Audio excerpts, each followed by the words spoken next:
지금 배고프니까 자, 교육 시간입니다. 앉으세요.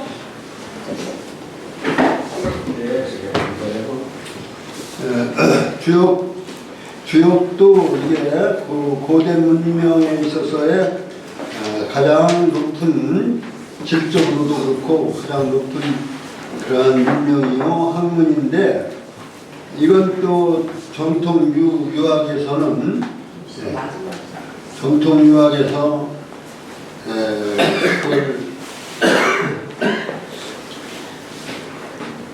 전통 유학이 아닌 것처럼 오해를 하고 있는 거죠. 그런 사람들이 많이 있는데 그건 잘못된 겁니다. 주역은 누가 뭐라고 해도 논리 체계가 무엇으로 되어 있어요? 괴효로 되어 있죠.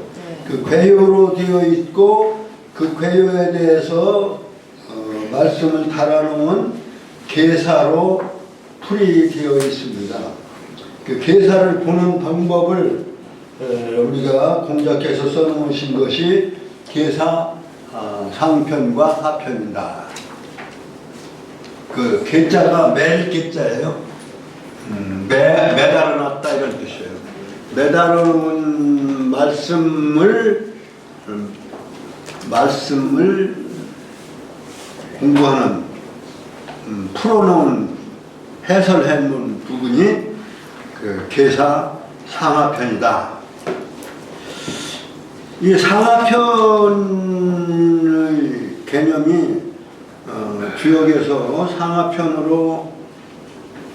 상편은 64개 중에서 상편은 30개 꾀를 거론해놨고, 그 다음에 하편은 64개 중에 30개니까 나머지가 얼마죠? 34개 꾀. 34개 꾀를 풀이한 부분이 하권이다. 근데 상하가 어떠한 논리로 꾀를 상하로 이렇게 나눠놨을까?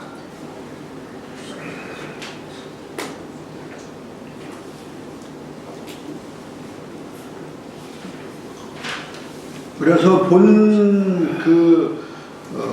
괴효사, 괴효단상, 괴효단상사를 상하로 이렇게 나누는 것이 상편, 하편으로 되어 있고요.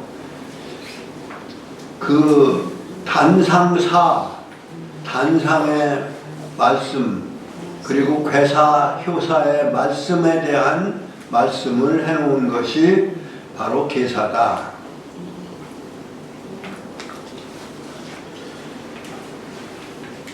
지금 계사도 이제 거의 마무리할 단계가 됐네요. 진도로만 하면 11쪽까지 했고요. 11장까지 했고요. 그 다음에 12장 12장에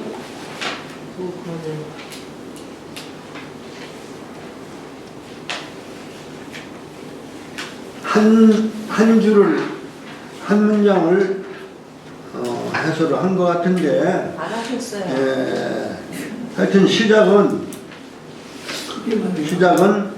12장 마지막 장에 한 문장, 두 문장, 세 문장, 네 문장, 다섯, 여섯, 일곱 문장으로 되어 있는데, 이것을 하면 계산은 책거리를 할 수가 있습니다. 책거리 아시나 모르겠네요. 책거리라는 게 있어요. 근데 이제 제가 왜 선우 상하편을 말씀을 드렸냐면, 녹음하셔야 되면 안 하셔요? 상하편을 말씀을 드렸냐면 상편은 건곤괴에서부터 시작해서 뭐예요? 상편의 마지막 29, 30번째 괴가 뭔가 아시나요? 그 괴 순서를 외워야 주역 공부가 재미가 나는데 순서를 안 외우면 그냥 듣고 버리는 것이 돼버리고요.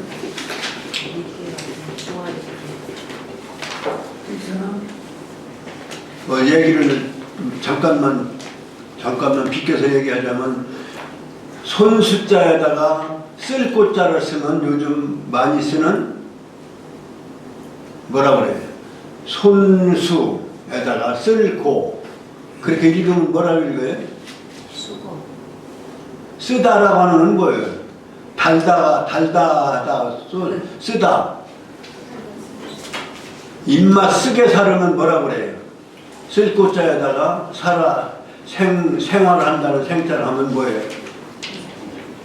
쓸 꽃자에다가 단맛으로 살아가면은 좋잖아요. 달달하게 잘 살아가는.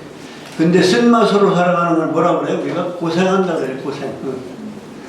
아이고, 잘 쓰시는 말인데. 그 손숫자에다가 쓸 꽃자 하면 뭐라 그래요?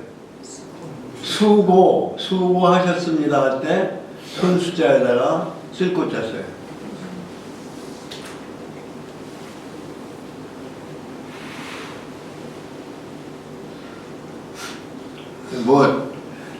뭐 강의를 어렵게 해서 그런지 근엄하게 해서 그런지 영 분위기가 영 가라앉아 있는데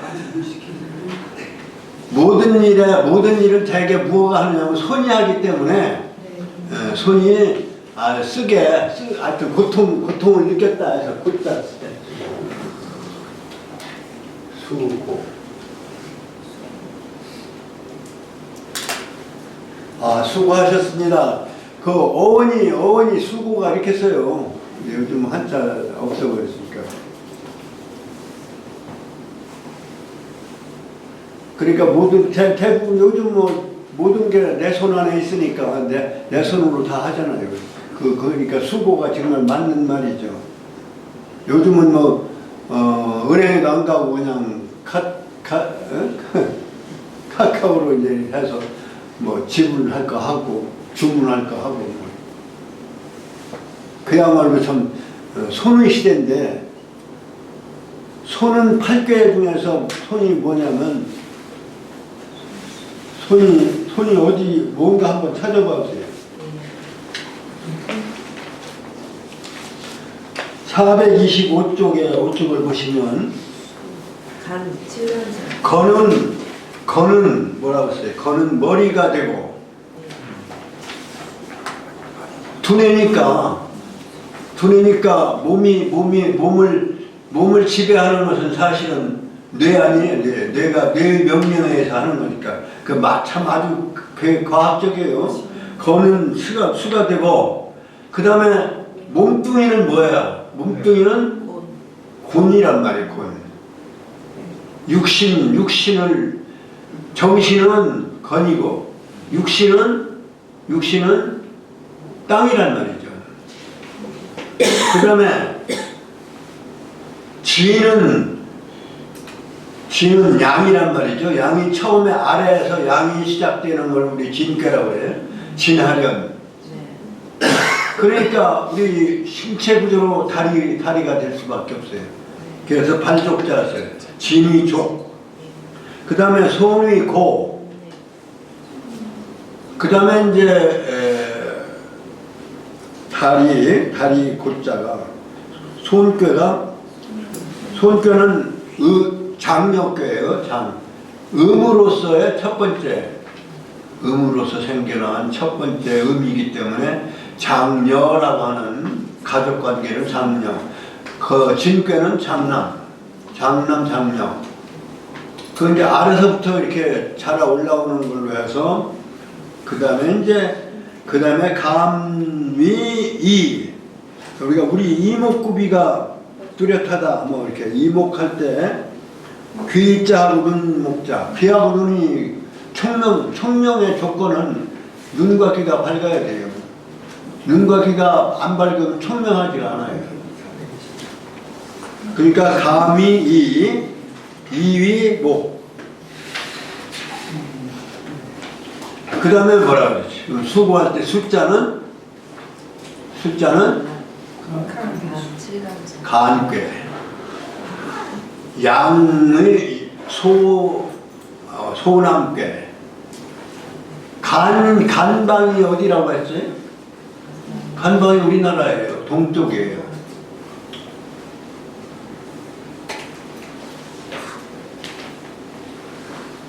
그러니까 후천은 뭐예요? 후천은 손의 시대야. 손의 시대. 후천의 처음은 이 간괴하고 태괴가 소남소녀인데, 소남소녀가 다 자라서 이제 대를 잇게 되면 그게 바로 후천이야. 다 완성되어지는 후천. 그러한 괴를 상징해서 그 괴를 배치해서 그려놓은 그 배가, 그 그림이 정역팔교도라고 그랬잖아요. 정역팔교도가 뭐가 맞바라다고 있냐면 간과 태가, 소남과 소녀가 어린 여자와 어린 남자가 자라가지고 가정을 이루는 것이 바로 후천의 시간적 후천의 논리예요. 선천에는 어때냐? 그 소남소녀가 선천에는 장남장녀의 보호 아래 자라났던 거예요. 그래서 선천을 자라서 후천에 완성되어서 가정을 이루는 것이 바로 그게 후천 논리다. 그거는 그냥 하나의 하나의 가정을 예를 들은 거나 마찬가지인데, 그 선후천 논리에 그 안에 선후천 논리가 들어있는 거예요. 선천은 부모가 6 자녀를 이렇게 출생을 시킨 것이 선천인데, 건곤괴가 이제 부모괴니까 건곤괴가 장남장녀, 중남중녀, 소남소녀를 이렇게 말하자면 세상에 태어나게 창조를 한 것이 바로 선천이다.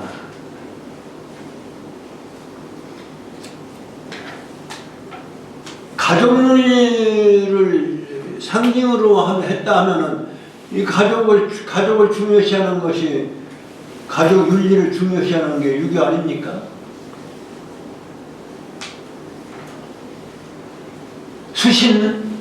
수신제가, 치국, 평천하. 수신제가가 가족윤리 아니냐 이거예요. 가족윤리. 그러니까 이 8개를 가정에다 비유한 거예요. 사실은. 그러니까 8개라고 했다고 해서 이게 유교 문화가 아니다? 그건 제대로 보지 못하는 그 바보스러운 평가다 이렇게.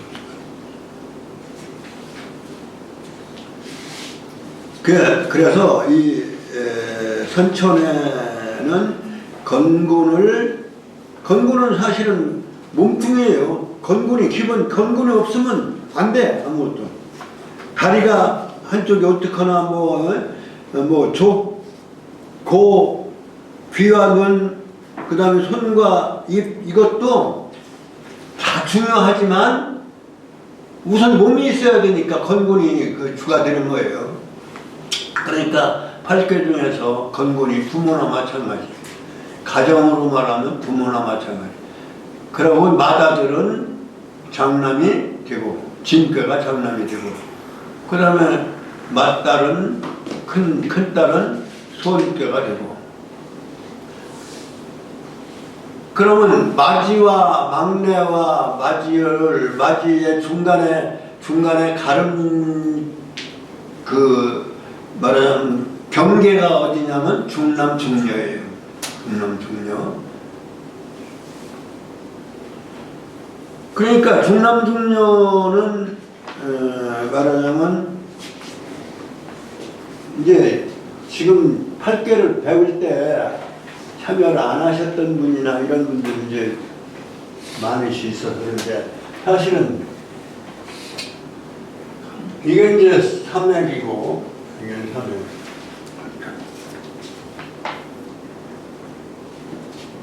이게 지금 이 하는 건괴에서는 처음에 건괴가 되기 위해서는 처음에 뭐가 먼저 생기냐면 예? 양이 아래부터 시작을 이게 초, 2, 3 또는 3 이렇게 되니까 이것이 처음에 양이 시작되고 위에는 음으로 되어 있는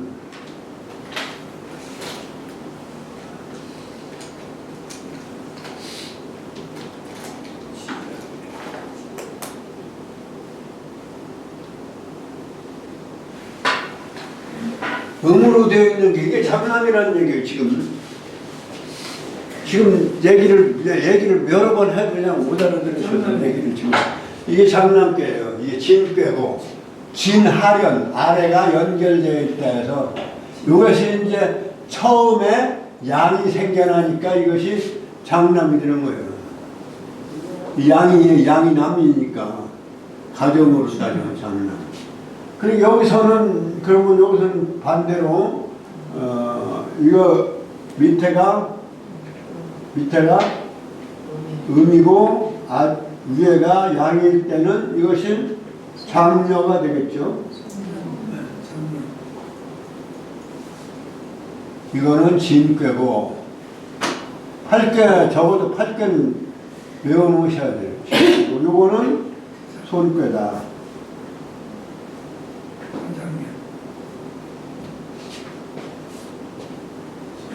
그래서 장녀. 그 다음에 요 가운데가 양이고 아래 위가 음이. 이것이 중남.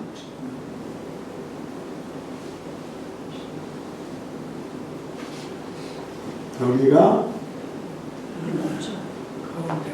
중녀. 근데 이 모양은 뭐예요? 모양은 이것은 물괴인데 물이 구덩이에 담겨져 있는 뜻에서 감괴라고 해요. 이거는 불인데요.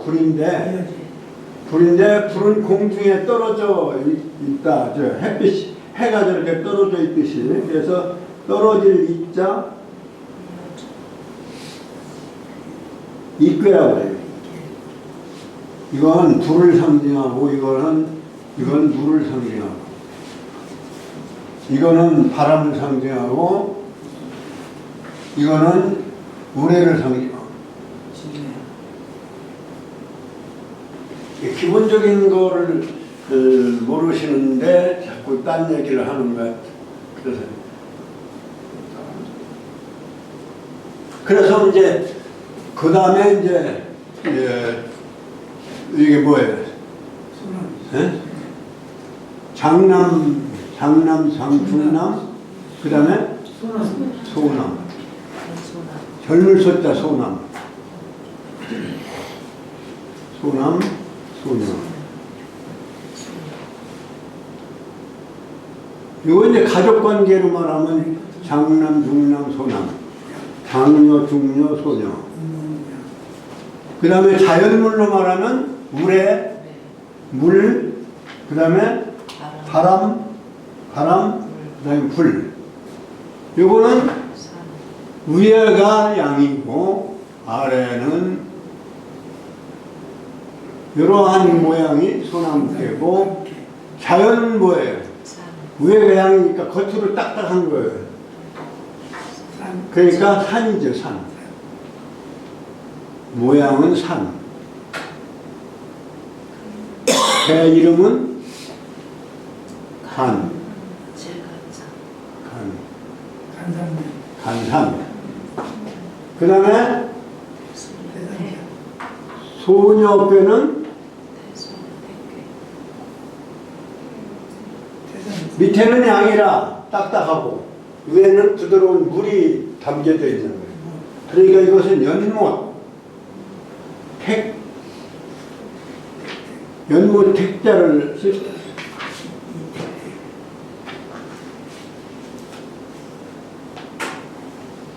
옛날에는 돌림자 이름에 택자 쓰는 사람이 있어요.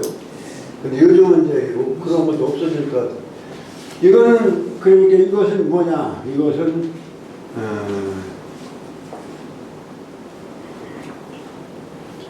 해괴라고 해요, 해괴. 이거 저 설교편 공부할 때 다 한 거예요. 하셨어요. 이걸 모르고 얘기 들으면 그야말로 손이 수고로운 게 아니라 손도 수고롭지. 결국은 받아 열심히 써보려고 쓰니까 손도 수고하겠지만 알아듣지를 못하는 귀가 얼마나 고통스럽겠어요. 그러니까 뭐라 그래? 나는 이거라고 해요. 이거. 수고하셨습니다가 아니라 1시간 동안 알아듣지도 못하게 어렵고 힘드는 거 듣느라고 수고하셨습니다. 듣느라고 고생하셨습니다. 이고하셨습니다. 이고하시면 곤란해요. 난 이제 앞으로 내가 인사를 이고하셨습니다 하겠습니다. 이고하시면 하시지 마시고 이제 기초를 좀 이제 집에서 공부를 하시니까. 그래서 이제 요 장남장녀가 집안으로 말하면 장남장녀 부모고, 부모.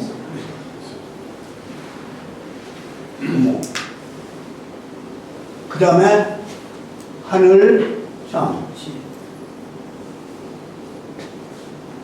자연물로는 하얀 하늘, 땅.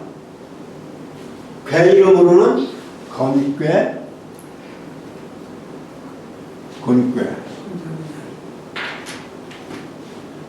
가족으로 보는 이유는 바로 이제 그런 점을, 이제 신체로 보는 것은 뭐 머리가 곤, 그 다음에 이목이 감리, 그 다음에 입과 손, 입이 택, 소녀, 그 다음에 손은 소남. 그러니까 지금 이제 선천을 장남장녀가 정신적인 지주가 되어서, 다시 말하면 장남장녀의 보호 아래 역사가 이루어지는 거예요. 역사로 말하면 역사가 이루어지고, 문명으로 말하면 문명이 성숙되어 가는 거고, 또 인류의 창조적인 인류 문화가 아니라 어떤 자연의 창조적인 논리로 말하면 선천은 창조의 시기야. 그것을 주역에서는 뭐라 하냐면 생장의 시대다 이렇게 얘기하는 거예요.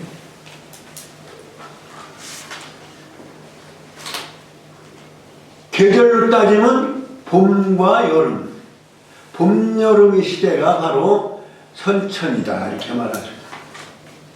그래서 인류 문명의 가을이 왔도다 그런 얘기를 그래서 하는 거예요.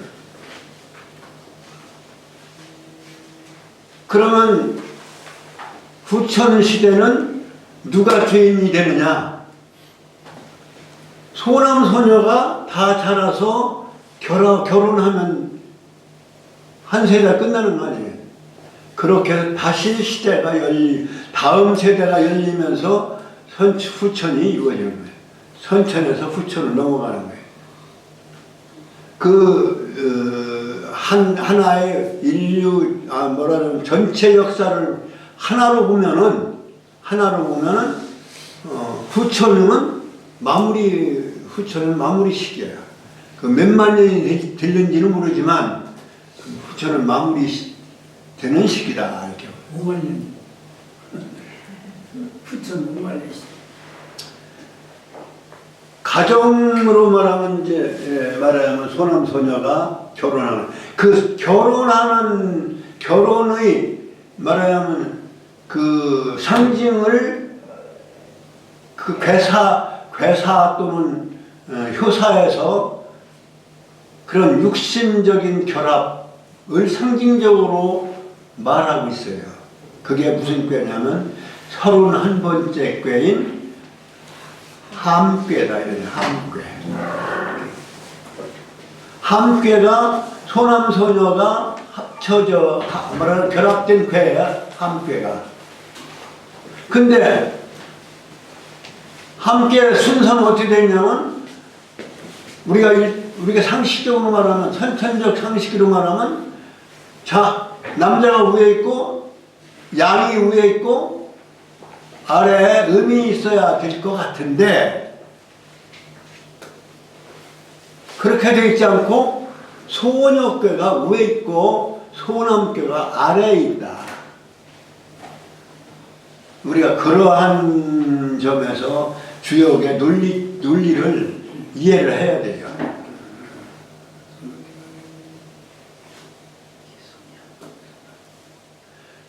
그런 궤를 해놓고 그래서 그 자연물로서 궤 이름을 제가 이제 불러요. 택이 위에 밑에니까 택산 함궤라 이렇게 얘기해요. 함궤, 택산 함궤. 함궤는요, 이게 글자 그 자체가 주역하고 뭐 동양의 유교를 최고봉으로 하는 그러한 그러한 하나의 사상이 한자도 그대로 얘기하는. 이거는 뭐냐면 이 합자를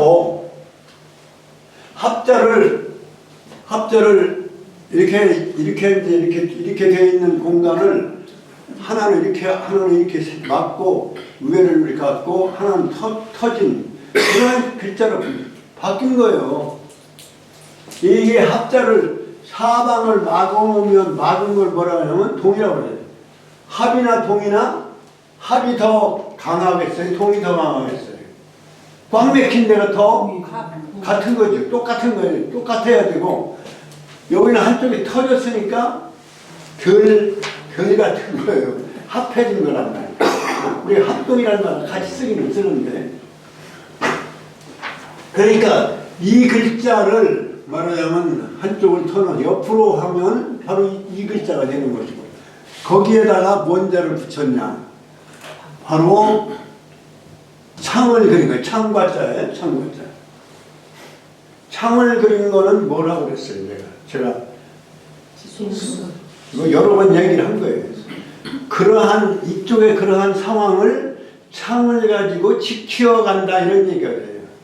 그 상태를 유지한다. 전쟁 무기니까 창을 가지고 이거 여기 있는 걸 지켜야 유지가 되는 거 아니에요? 그 전쟁이라는 것도 사실은 왜 전쟁이 필요하냐? 그 자기의 종족을 지켜가야 된다는 데에서 전쟁이 필요한 거 아니에요? 지키는 것이 바로 전쟁이지 싸우는 게 전쟁이 아니라 지키는 게 전쟁이에요. 사실 지키는 게 더 중요한 거예요. 싸워서 정복하는 게 중요한 게 아니라 자기를 지키는 것입니다. 그러니까 이 상태를 지키기 위한 그러면 하부의 상태를 지킨다. 다시 말하면 하부의 상황을 유지한다 이런 얘기예요. 그러면 그것이 함의 뜻이야. 근데 우리는 그 말을 다 함께 다함 이렇게 해요. 다함. 그러니까 우리 뜻을 써놓은 것이 어떤 거는 하나만 쓰기도 하고 두 개, 세 개를 포함하기도 하지만 그러니까 뜻을 다 풀이하는 것이 아니야. 우리가 무슨 글자 하면은 하늘천 하면 그냥 하늘만 얘기했는데 하늘의 내용, 하늘의 의미, 하늘의 뜻, 하늘의 모습 이런 것들 다 포함하는 것처럼 그러니까 우리가 무슨 글자 하면 무슨이라고 하는 그것은 하나로 얘기했지만 그 안에는 또 부수적으로 많이 포함되어 있는 거예요. 그러니까 다함이라면 함께 합하고 합하고 함께 하는 그러한 괴다 이런 얘기예요. 그럼 뭐가 함께 해? 소남 소녀가 함께 하고 있다는 얘기예요. 짝짓기 했다 이런 얘기예요. 그래.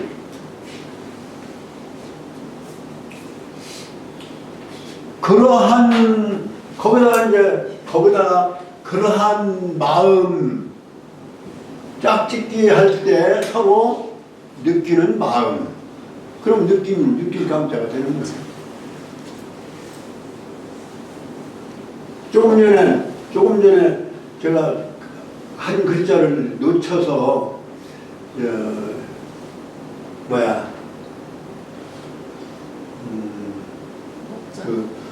논어 시간에 하나 글자를 놓쳤는데, 안 했는데, 혹자. 논어 글자에, 이거 혹자가 있고, 여기에 마음 십자. 이것도 혹과 마음이 합한 거예요. 의심 되어지는 거, 의혹이 가는 거, 의혹 나는 거, 의심 가는 거를 의혹이라고 해요.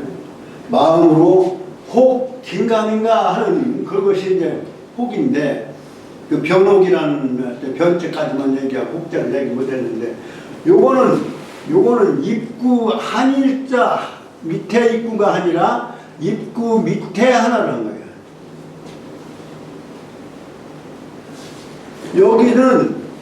여기는 한 공간을 막고 한일자와 이것을 한일자를 위에다 썼다 이런 얘기. 요걸 만약에 요걸 지우고 나면 한일자를 밑에 했잖아요.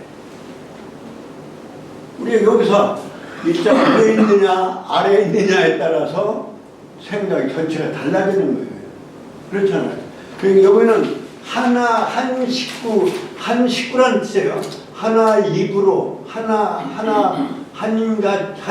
한 집에 사는 입이라는 뜻에서 그건 같이 사는 거예요. 같이 합동이. 근데 여기서는 입이 따로따로 이렇게 나눠져 있다. 그러니까 혹 이런 경우 혹은 이렇고 그러니까 나누어진 입이 하나 나누어져 있는 상태가 이런 글자고 합해진 상태는 한일자에다가 한 식구로 합해진다. 한 식구다. 하나의 식구로 꽉 사방이 꽉 맥혀 있는 것이다. 완전히 같은 거고 이거는 한쪽은 펴져 있으니까 서로 이렇게 합쳐 있는 것이다. 이렇게 볼 수 있는. 혹자 만드는 의도가 그런 거예요. 그러니까 혹이라 하는 것은 어디에 쓰이느냐면 여기 이렇게 하면 뭔자가 돼요. 나라국자가 되잖아요. 나라국자는 요 위에 한일자를 써야 맞냐, 아래다 한일자를 써야 맞느냐, 우리가 분명히 알 수 있잖아요. 위에다 쓰면은 각자의 개성을 생각하지 않은 것이고, 위에다 쓰면은, 아래다 쓰면은 각각. 그러니까 말하자면 이건 국경이에요, 국경. 나라 땅이란 말이에요. 땅 안에 여러 사람들이, 혹은 이런 사람들이 모여있는 곳이다. 그게 나라다. 그러니까 한문은 뜻글자이기 때문에 그 상징하고 있는 것이 그대로 그냥 사상이 되는 거예요. 생각이. 그러한 것을 그 중국 애들이 막 창조 능력 없는 애들이 만들겠어요. 걔들은 창조 능력이 우리만 못해요. 짝퉁은 잘 만들어. 중국 애들이 그 모방은 잘해도 창조는 역시 동의. 그러니까 이 동의문자다 이런 얘기예요. 동의가 만드는 거죠. 그러면 소남소녀가 주동이 되어지는 세상, 그것이 후천 세상이에요. 다시 말하면 새로운 세대를 벗어난 한 세대가 다른 세대로 바뀌는 것이 후천 시대다 이렇게 말할 수가 있어요.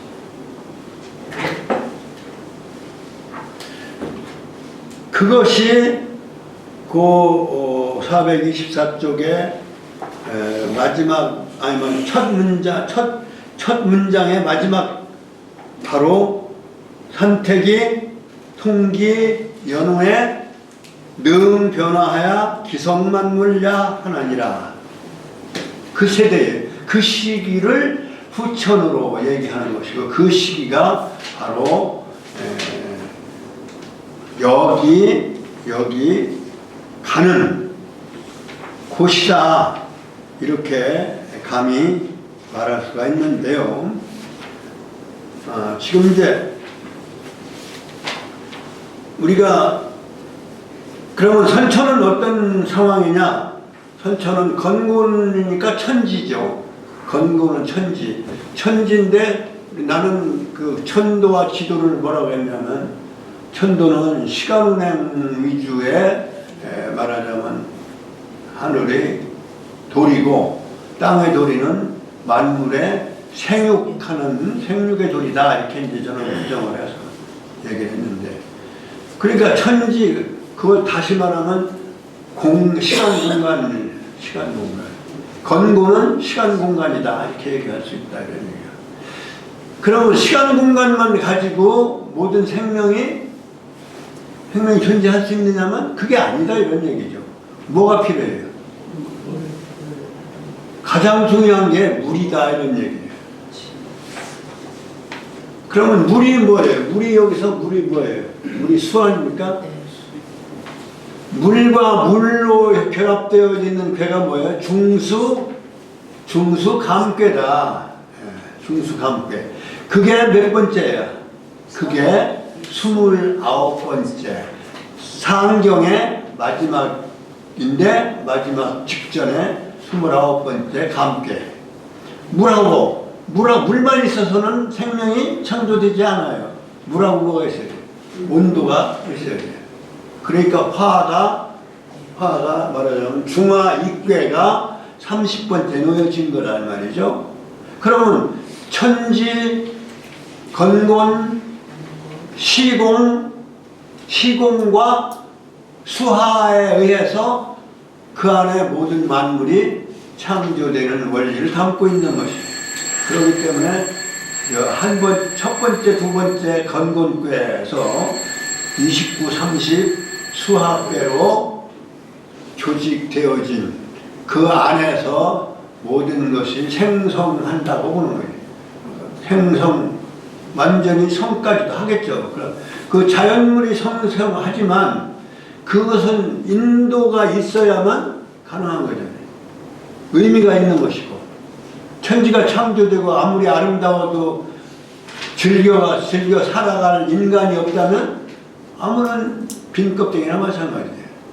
그러니까 우주의 또 하나의 주체는 누구냐? 인간이다. 그럼 인간이 선천의 시간은 장남장녀의 보호 밑에서 그냥 자라왔으니까 그건 창조되어 온 거나 마찬가지예요. 그러면 소남소녀가 시집장가를 가서 가정을 이루어야 돼. 그러면 바로 인도가 완성돼요. 인간의 길이 거기서 열리는 것이에요. 그 인간의 길을 제시한 것이 유교에서 뭐라고 해요? 인격이 완성되어지는 건데 그 인격을 뭐라고 해? 군자 지도가 완성되어지는 거예요.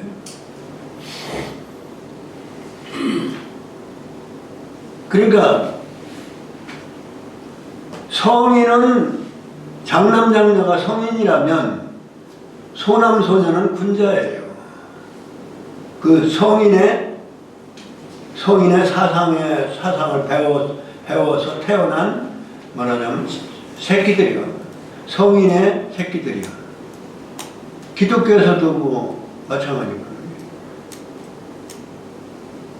그러니까 그 군자의 모델이 된 것이 그게 이제 택산 함께다.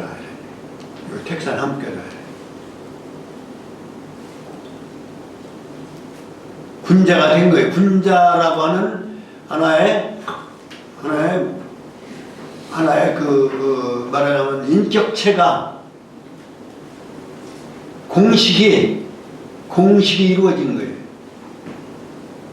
수학 공식처럼 거기다 이제 응용해서 그 뒤에 군자들이 살아가면 되는 거예요. 그러한 그 공식을 군자의 공식, 군자의 출현, 군자의 출생을 말한 것이 바로 하경이다. 다시 말하면 생장에서 성가한 시기다.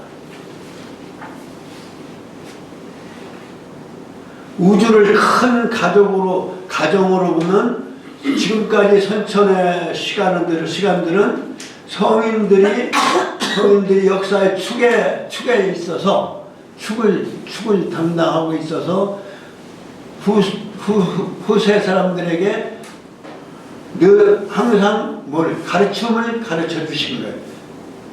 복음을 전한 거예요. 복음을 전한 게 선천인데, 그럼 후천에는 어떤 시냐? 맨날 하느님 밑에서 하느님 하라는 대로만 하는 게 아니라 후천은 스스로 깨달아서 인격체가 스스로 되어서 군자가 되어서 모두가 다 군자가 될 수 있는 거고 모두가 군자가 되는 거예요. 성인은 더 이상 필요 없어. 왜? 하실 말씀으로 다 해놨기 때문에.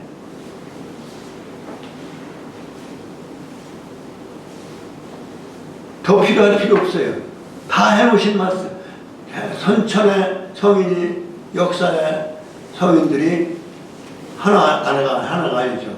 집대성 성인은 뭐 공자라고 하지만 또 서구도 서구대로 성인이 있고 부처님도 부처님대로 성인이 다 하실 말씀들을 다 해놓으셨으니까 그것을 지키고 따를 수 있는 그 제자들만이 있는 거예요. 제자들만. 성인의 제자들만이. 그게 바로 유교에서는 군자다 이런 얘기입니다. 그러니까 논어에 100번 이상 군자라는 말을 등장을 시킨 것이고, 그 군자가 되기 위해서는 그 중요한 말씀으로 인에 대한 말씀을, 인은 출발점이다. 그러니까 출발한 운동선수가 말하는 단거리 선수건 장거리 선수건 출발에 서 있는 사람에게 출발을 잘해야 돼. 인을 가지고 출발하라 이렇게 얘기하신 거예요. 그러니까 인도 100번 이상을 말씀하신 거예요. 논어에서. 그러니까 군자로서 살아가는 첫 출발점은 뭐냐? 인한 마음, 어진 마음을 가지라. 그렇게 그런 말씀들을 해놓고 가셨어요. 가셨으니까 지금은 하늘나라에 계신 거죠. 그러면 괴로 따지면 오요의 위치에 가 계신 거예요. 그러면 실제적으로 지상에서 생을 시작하고 생을 살아가고 앞으로 살아갈 사람들은 누구냐? 실존하는 군자들이니까. 그 군자들은 실존의 군자의 그 공식으로 나타난 하나의 모델은 뭐냐? 그게 바로 이효다. 이렇게. 괴로 말하면 아래 꾀 중, 위에 꾀 중, 그래서 그것이 중정의 논리로 돼요. 그 성인은 역사의 중이고, 그 다음에 군자는 현실의 중이에요. 그래서 그 소남소녀들이 살아가는 말씀을 해놓은 것이 바로 군자에 대한 배치를 해놓은 것이 첫 번째, 하경, 후천 첫 번째라면, 그러면 그냥 혼자 노력해봐라 이렇게가 아니고 성인의 말씀을 기준으로 삼아라. 성인의 도를 기준으로 삼아라 해서 바로 그 다음 번째 32번째에다가 성인의 도리를 담고 있는 궤인 하흥궤를 놓으셨다. 장남장녀예요.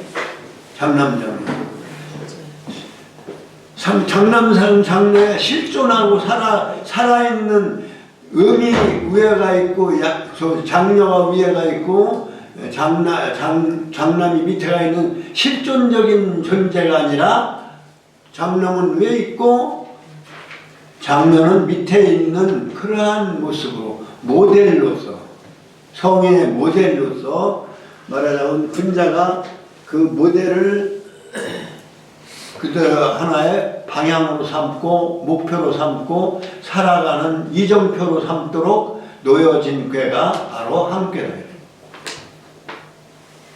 그러니까 장남이 위에 진, 밑에가 장녀, 풍, 그러니까 뭐예요? 뇌풍, 한궤가 되는 거예요.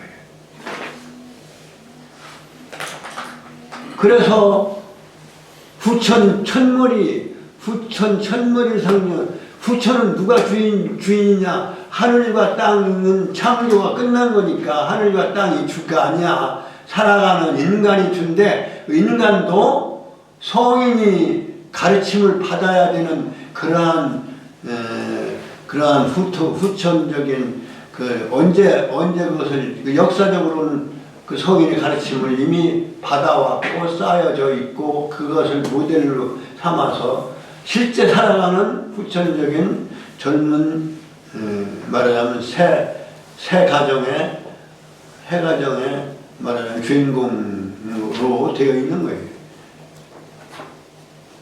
그럼 여기의 이치는 다 얘기된 거예요.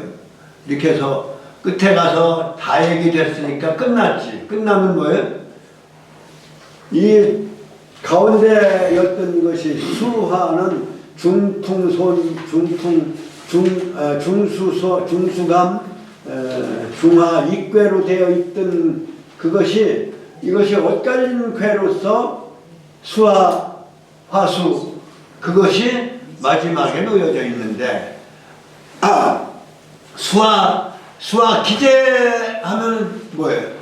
수화 기재로 끝났다는, 기재라는 얘기 이미 끝났다는 얘기예요. 이미 기자, 건널 지자. 수화 기재로 하면 다 모든 세상이 끝나버리는 거예요. 그런데 실제적으로 이치를 얘기하는 건 끝냈지만 실제 있는 세상은 아직도 언제까지 갈지는 모르지만 존재하니까 미제로 마감을 해놓은 거예요. 그러니까 영원히 미제예요. 여의 이치는 영원히 미제로 끝나는 거예요. 미제. 기제로 해서 시종으로 끝나는 게 아니라 종에서 다시 시로. 그래서 종시의 원리로 되어 있다. 좀 천문학 같은 얘기를 하는지는 모르겠는데 비유를 그렇게 해놓은 거예요. 사실은 여기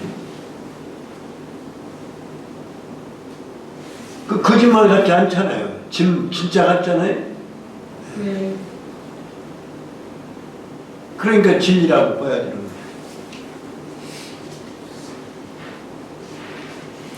할 일 없어 헛소리 해놓은 건 아니잖아요. 그냥 생각나는 대로 수필 써놓은 거 아니잖아요. 이러한 이치는 오래 그래서 진리성, 장구성, 인간이 살아있는 한, 인류가 살아있는 한 영원성을 확보할 수 있는 것이 아니냐 이렇게 말할 수가 있는. 그래서 그런 논리에서 사실은 그건 64뼈로 했을 때 그렇지 8뼈로 하면은 건곤감리예요. 건곤감리, 건곤감리. 태극기가 감리로 끝났잖아요. 감리로 되어 있어요. 중남 중녀로 되어 있어요. 장남 장녀의 선천과 그 다음에 소남 소녀의 후천을 이어가는 뭐라면 창조 원리로 되어 있는 것이 태극기예요.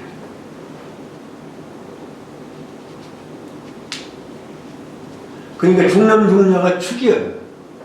장남 장녀가 선천이고 소남 소녀가 후천이면 중남 중녀는 그 중간에 하나의 말하자면 경계의 원리예요. 넘어가는 경계의 원리다. 선우천 변화의 경계의 원리다. 원칙적으로 말하면 그 태극기는 창조 원리를 담고 있다 이렇게. 생장의 논리가 위주가 되어 있고 그 후천적인 성수의 논리는 들어있기는 하다고 하지만 그것을 주로 한 것은 아니다 이렇게 말합니다. 다시 말하면 상경을 담고 있는 거죠. 태극기는 건곤하고 건곤감리를 저걸 했기 때문에 그러한 말씀을. 그러니까 창조 원리를 담고 이 세상에 어느 나라 국기가 이렇게 창조 원리를 담고 있는 국기가 있느냐. 중국 놈들이 저희 거라면 저희 문화 같았으면 그걸 놓쳤겠어요? 저는 주인이 아니에요. 우리가 주인이기 때문에 이거를 우리가 국기로 삼는 거야. 그 우연이 아니에요. 나는 그렇게 생각해요. 어느 나라 국기가 창조 원리를 담고 있어요. 천지, 건곤, 시공, 그 다음에 수화. 수화 없이는 창조가 안 돼요. 그러니까 오직 지구만이 천지 만물 중에 여러 개의 별 중에 지구만이 물이 있다라고 하는 그것도 우연이 아니잖아요. 그건 하느님의 뜻이다. 그 지구 그것을 일찍이 간파해서 그 이치를 가지고 천지 수화를 통해서 생명이 창조되어지고 있는 이러한 이치를 간파해서 이걸 국기로 했다면 주인 노릇이 주인 될만 하잖아요. 근데 주인은 가지고 있는 사람이 알아야 주인 노릇을 하는데 지금 태극기를 아는 사람이 과연 몇이나 있냐. 무엇을 얘기하는 건지. 지금 얘기를 해도 저 어려운 얘기 이해하기가 좀 힘들어서 수고하시는 게 아니라 이고하시는 게 아닌가 걱정이에요. 네? 알아듣기 어려운 얘기, 알아듣기 힘든 얘기 그거 듣느라고 괜히 귀만 귀만 고통을 주는 거 아닌가 걱정스러워요. 이고하십니다. 이고하십니다. 이고하지 마십시오. 네. 자, 그러면 이 마지막 장에 부건, 그러니까 이제 이거는 어느 한 측면에서 얘기 된 거죠. 부거는 천하지 지극한 건전함. 천도는 건전하잖아요. 어딘가 무슨 결함이 있으면은 존재할 수 있겠어요? 그러니까 대저, 대저라고 하는 큰 대자를 붙인 거는, 대저 붙자를 붙인 것은, 대저, 건이라고 하는 것은, 건괴라고 하는 것은, 이렇게 대저자를 붙인 거는요, 건의 상징성 전부를 포괄한 거라고 이렇게 보시면 돼요. 건은 천이요, 가정에는 아버지요, 이러한 하나하나 부분적인 상징성을 전부 포괄하는 것을 말한다, 이렇게 말하죠. 그러니까 건괴의 속성은 천하의 지극한 아주 더 이상 적 없는 가장 건전한, 건강한, 건실한 그러한 변화의 주체다.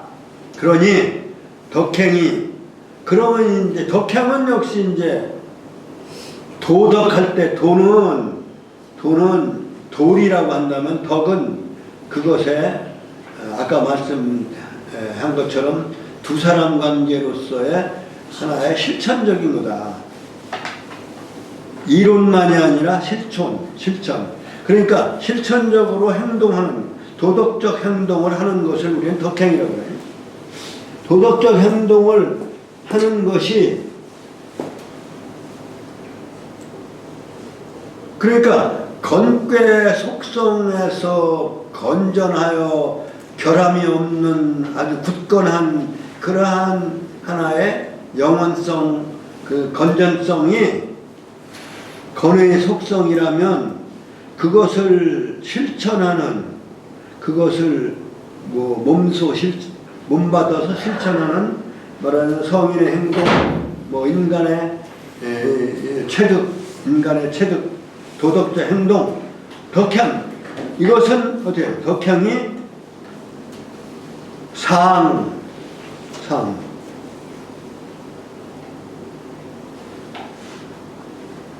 어려운 것이 아니다, 이런 얘기예요. 쉬운 일자라고 해요. 쉬운 일자. 항상 그 천도는 우리에게 쉽게 보여지고 쉽게 나타나는 거예요. 그러니까 항상 쉽게 해서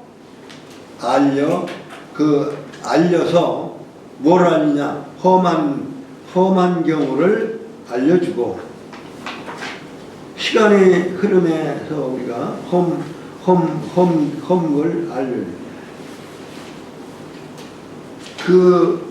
시간 흐름으로 우리가 봐야 되겠죠.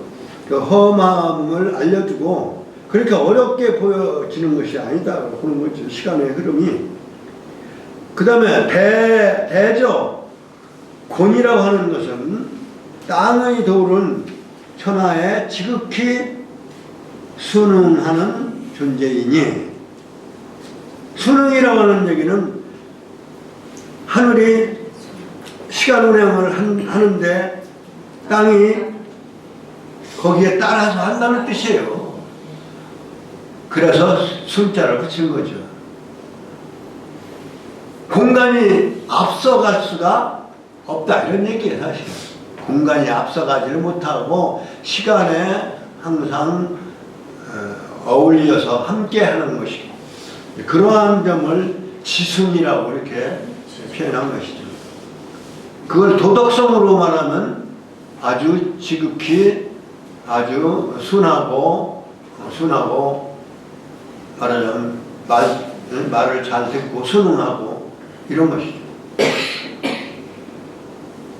그렇게 얘기를 해서, 그러니 그것을 실천하는 도덕적 행위로서 인간의 실천적 도덕에는 한간이 지저 하나니 늘, 그러니까 이 공간의 논리도 그렇게 복잡한 것이 아니라 아주 순리로 따르는 그러한 아주 간결한 이치로 되어 있다. 그래서 항상 늘 이렇게 간결하게 아주 간단히 따라서 그렇게 함으로써 막혀지는 것을 알게 된다. 공간적인 개념이죠. 저자는 험자도 물론 공간의 험이지만 험은 험악한, 저는 막힘을 말해요. 험저는 다 험악하고 막히는 드러나는 현상입니다.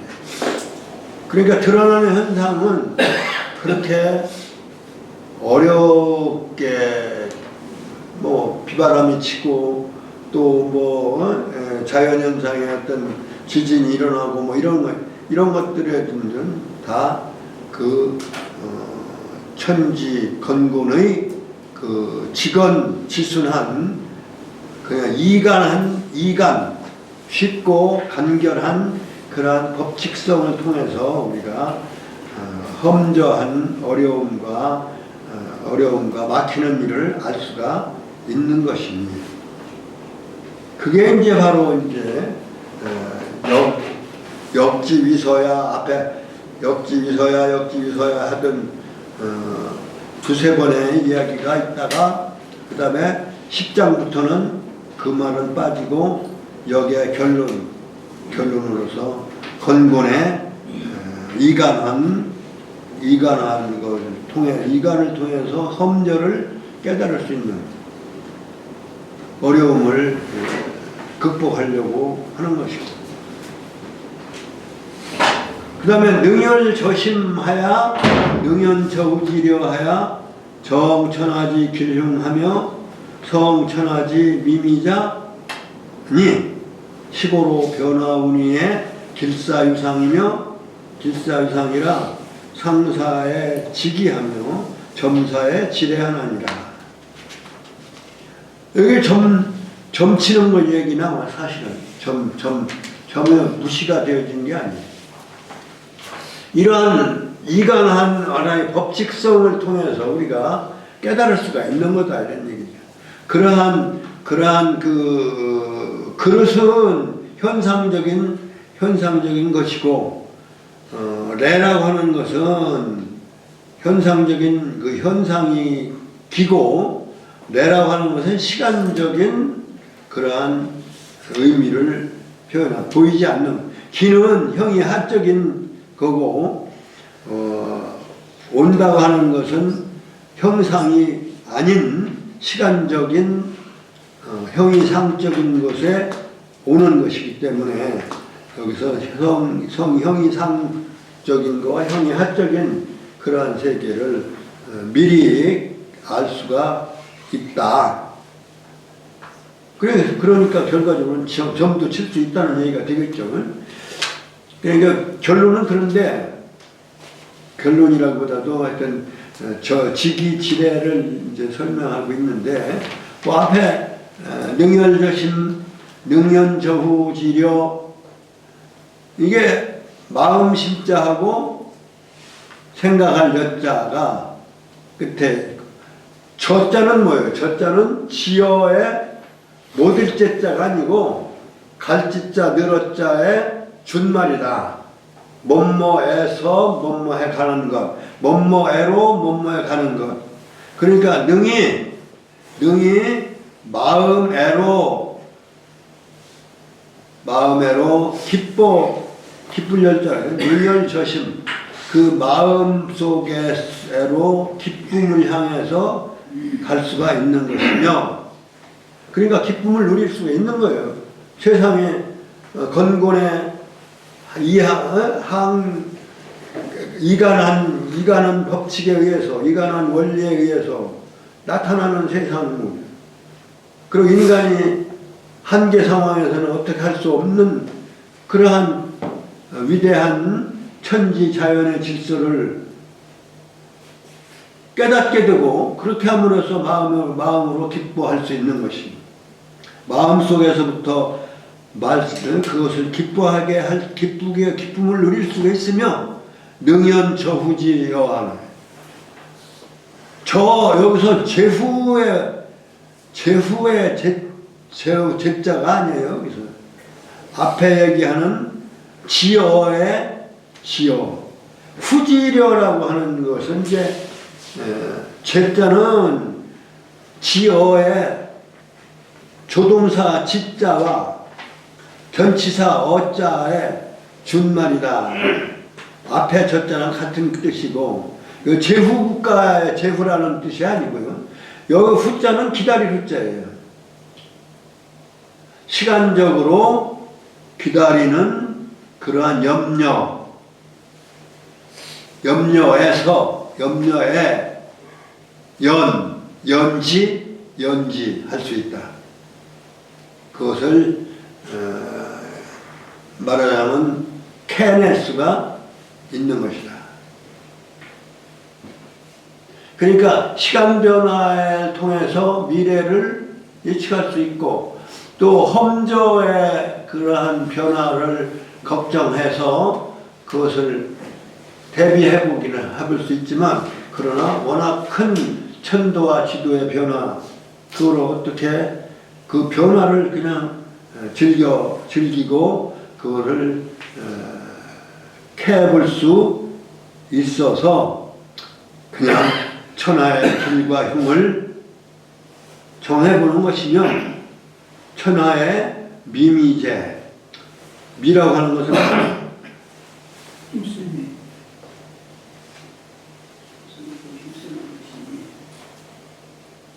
뭐 미미는 그냥 힘쓰는 모양 이런 뜻이죠.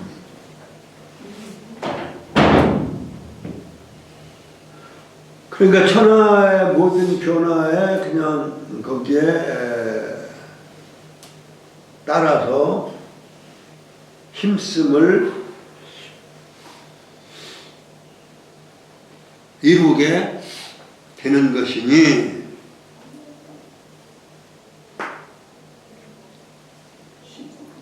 그러니까 천하의 길흉을 정할 수 있다는 것도 물론 이제 보통 사람이 아니게 보통 사람들은 할 수 없는 것이죠. 사실 이게 성인의 하시는 일이라고 봐야 되겠죠.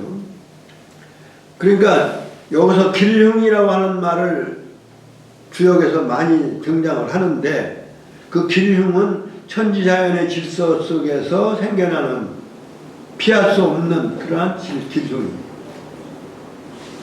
그런 것을 정해 주시고 그 다음에 천하가 거기에 힘써서 노력하는 그러한 노력을 이루도록 하는 그러한 것을 해놓으셨으니 그게 이제 능연저심하야 능연저후지려하야 그렇게 해서 그러니까 능열저심 성인의 마음에서부터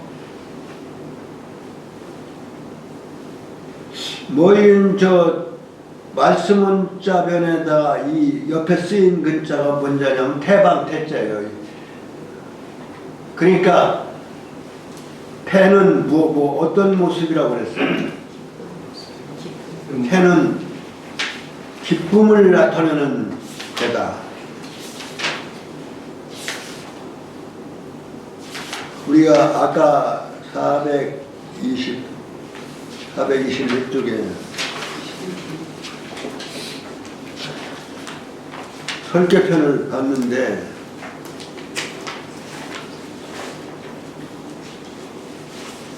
(424쪽에) 끝에 줄 태는 뭐라고 했어요? 열애라 이렇게 됐잖아요.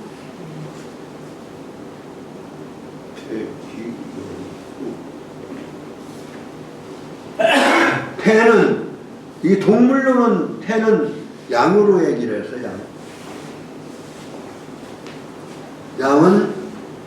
양은 순하면서도 의리가 있어서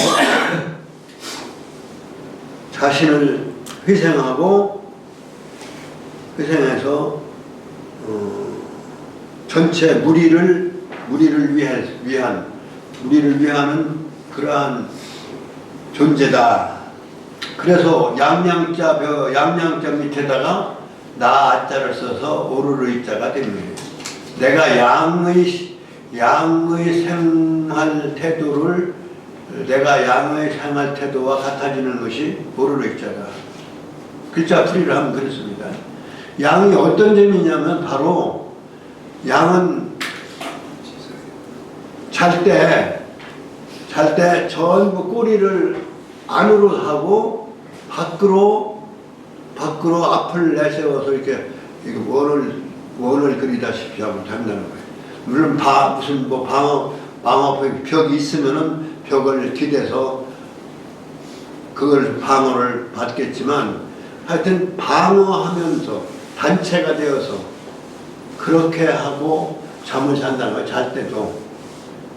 그러니까 모두가 불침번이죠. 밖을 향해서. 그게 바로 의로울 의자. 그래서 의로울 의자라는 거예요. 그러한 그 양의 순환 같으면서도 그러한 그것은 이제 동물에 비유했을 때 양으로 얘기하고, 태는 아까 얘기한 대로 입 붙자 육신으로 말하면 입이 태다 이렇게. 그 성적으로 말하면 태는 7장 424쪽에 마지막 줄에 태는 열야라는, 거는 거냐오, 고는 수냐오, 아까 방금 설명하기도 여기서 나온 거예요. 지는 동야오, 소는 이비야오, 감은 함야오, 이는 여야오, 가는 지야오. 산은 까불거나 움직이지 않잖아요. 그렇기 때문에 그 질지자를 그 소년 그러니까 소남괴죠. 그러니까 소남괴는 거기에 진중한 산과 같은 진중한 맛이 있는 것이.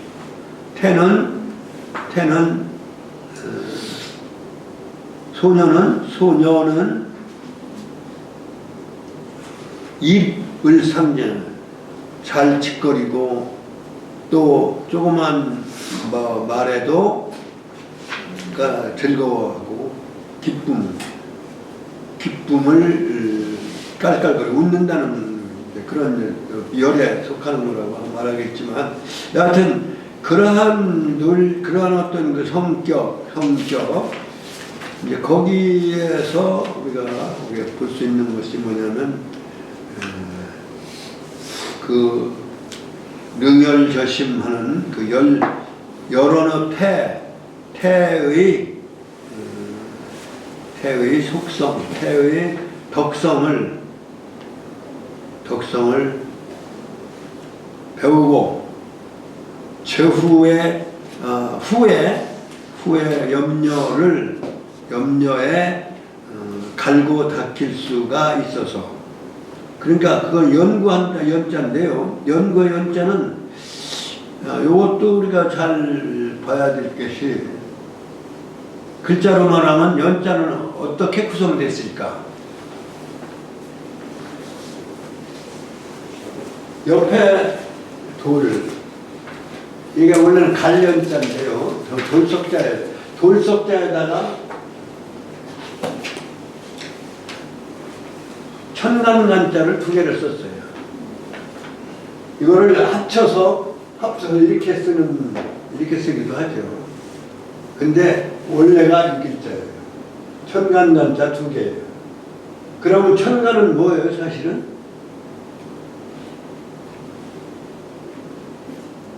천간은 갑을병정에서부터 임계까지죠. 10개. 그래서 하나에서 10가지의 단계라는 뜻이에요. 간자가. 그러면 그 100사이클을 또 10사이클, 그 10사이클에 있어서 줄기가 바로 간이라는 뜻이에요. 14. 그러니까 하도낙서의 줄기라는 뜻이에요. 그게 간이다. 그 천간이 그러니까 하도의 10수를 그 말하자면 뭐 생겨나는 모양으로 그려내는 것이 가불병정인데요. 요걸 어디에서 우리가 또 볼 수 있느냐면 요 문문 안에다가 문자를 쓰고 그 안에다가 이자를 쓰는 뭔자예요. 이게 열개자죠. 열개자. 개발한다 할 때 개자. 그래서 중국은 이제 글자가 아주 복잡하니까 간체자를 만들어 쓰기 시작했잖아요. 그래서 중국은 한자 버렸어요. 그러니까 그거 주워서 우리가 주인 노릇 해야 돼. 많은 글자를 변형시켜가지고 원뜻이 뭔지 모르고 그냥 원뜻을 무시하고 그냥 간단하게만 만들어 쓰는 것이 그 사람들은 그 뜻글자의 의미가 사라지고 발음 말하자면 표음문자가 됐어요. 그 중국어로 열다를 뭐라고 해요? 카이라고 해요. 카이문. 문을 열다 그래요. 카이문. 그 다음에 거기서 열 발자를 쓰면 카이파. 발달하다 할 때 발자를 쓰는 파라고 발음해요. 파. 그래서 발달을 뭐라고 발음하냐면 파다라고 그래요. 파다. 그러니까 음은 한자를 벌써 음으로 바꿨으니까 저 사람들은 버려진 셈이나 마찬가지예요. 뜻글자의 의미는 사라져가고 발음 표문자로 지금 변해지고 그 뜻글자를 살리고 있는 것이 우리가. 그래서 그 사람들은 카이를 간제자로 이렇게 써버려요. 카이. 이게 복잡하니까 카이파 이렇게. 파자는 잘 모르겠는데 내가 지금 잊어버렸는데.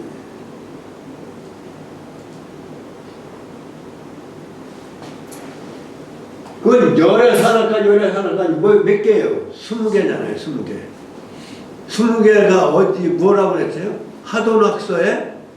하도낙서의 중심이 하도낙서가 총 써먹는 것이 열의 하나까지로 되어 있는 하나에서 하도에는 시라고 그랬죠.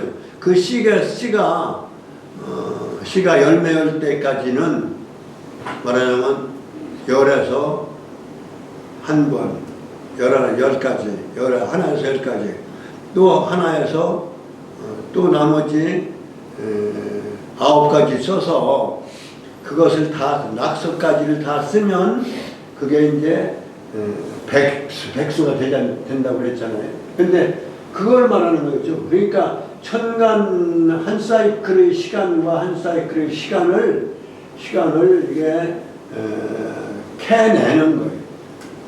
이게 밝혀내는 것. 그래서 이 연자가 밝혀낼 연자예요. 돌을 갈아서 그 속에 있는 것을 끄집어내서 뭐로 되어 있는가를 밝혀내듯이 그 연자가 갈아서 도구를 만들거나 갈아서 풀어내는 것이 연이에요. 그래서 우리가 연구락할 때 이 연자 이 구자 쓰는데 구자도 딱 보니까 뭐가 들어가 있어요? 숫자가 딱 들어가 있네. 9구자가. 그러고 위에는 뭐예요? 굴을 얘기하는 거예요. 굴을 파서 9가지 파 들어간다는 뜻이에요. 이게 글자 그대로 보면 이게 묘하잖아요. 왜 9구자를 쓰고서 이게 파 들어가는 단계를 구자를 써놨냐. 이게 요 위에는 이게, 여기는 굴이에요, 굴. 이게 혈자는 구멍 혈자, 굴혈자예요, 굴혈. 굴이 이런 굴인데, 이 속에서 파고 들어가는데, 9가지, 끝은 뭐예요? 끝은 열인데, 10가지 다 가까이 가는 그러한 노력을 구라고 하는 거예요. 9가지는 적어도 가야 구가 되는 거예요. 막다른 골목까지 가라 이런 얘기. 그래서 궁구할 구자예요. 그 연구의 연구자처럼 이것이 그 말하자면 캐내고 또는 갈고 또 닦아내고 또 끄집어낸다는 뜻이 연이거든요. 그러니까 능연러심이라고 하는 얘기는 능연 제후지려라고 하는 것은 성인이 찾아낸 연구해서 찾아낸 그 성인의 염려, 생각여자는 염려할 여자예요. 이 심자, 이 여자를 마음심자 앞에나 마음심자하고 이 여자를 해서 뭐라고 해요? 심려를 끼쳐서 죄송합니다.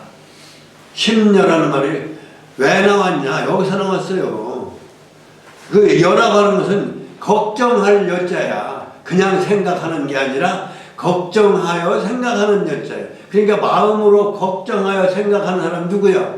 인류의 말씀을 마음에서 그렇게 캐낼 수 있고 기쁘게 하게 할 수 있고 또 그 염려하는 그러한 제후의 마음, 그 후의 마음에서 그것을 끄집어낼 수가 있게 해서 그게 누가 한 거냐면 성인이 한 얘기라 이거예요. 성인이 천지자연의 질서를 연구 개발해서 그것을 어떤 심정으로 했냐 말하자면 미래 인류를 걱정해서 한 거예요.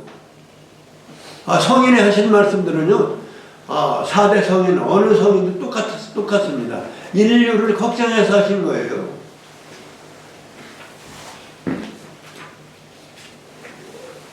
그렇게 해서 어떤 식으로 했느냐 정길흉 천하의 길과 흉을 정해놓고 또 천하가 해서 힘써 나아갈 바를 이루어 놓으셨으니 이름으로써 변화를 말하며 길사유상 변화를 말하는 것이 이제 여기에 있어서의 여기에 말씀들인데 좋은 일을 말하는 데는 상서로움이 있게 하고 유상이 좋은 일에 좋게 변화할 것에 대해서는 상서로움이 있다라고 얘기했고 상사의 그 상징적인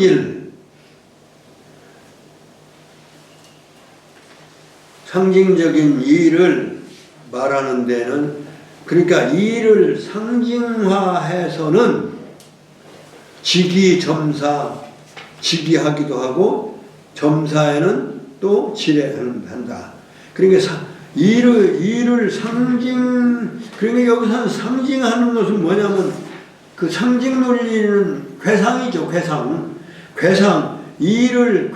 통해서 그 상태를 알리고 그릇을 알린다는 얘기는 그 상태를 알리고 그 상태를 알려주는 것이며 그 다음에 일을 점치는 것을 다시 말하면 미래를 알려주는 그러한 말씀으로 했다.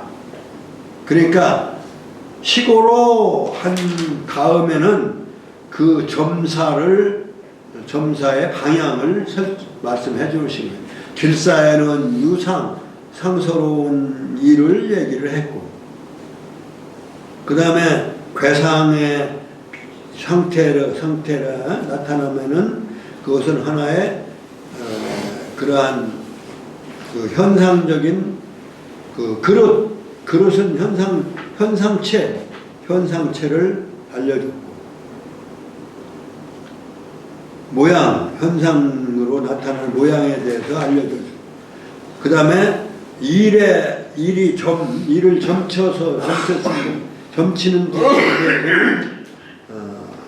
미래를 알도록 해 놓으셨다. 셨나니, 그러니까 여기에서 하신 말씀들에 대해서 이렇게 설명하신 거예요. 여기 한 말씀들에 대한 설명들이다, 이렇게 얘기해요. 그렇게 말씀을 해놓으셨나니, 그러고서 이제 천지 서리어든 성인이 성능하며 인모 규모의 백성이 하나니라. 점심시간에. 요 다음 페이지는 다음 시간에, 천지 서리부터는 다음 시간에 하기로 하겠습니다. 그러면 마지막 차례 세 구절을 읽어서 정리를 하겠습니다. 부거는 천하지 직언하니, 시작. 부거는 천하지 직언하니, 덕행이 지허하고, 부고는 천하지 지수나니, 덕행이 하나니 지저하나니, 능열저심하며 능연저후지려 하야, 정천하지 길흉하며 성천하지 미미자니, 시고로 변화우니에 길사유상이라, 삼사야 지기하며 점사야 지혜하나니. 절 아직 하느니라까지는 아직 안 했어요. 미제로 주역을 맞추듯이 오늘 강의도 다음에 연속하는 토로 하나니 이렇게 마치겠습니다. 수고하셨습니다.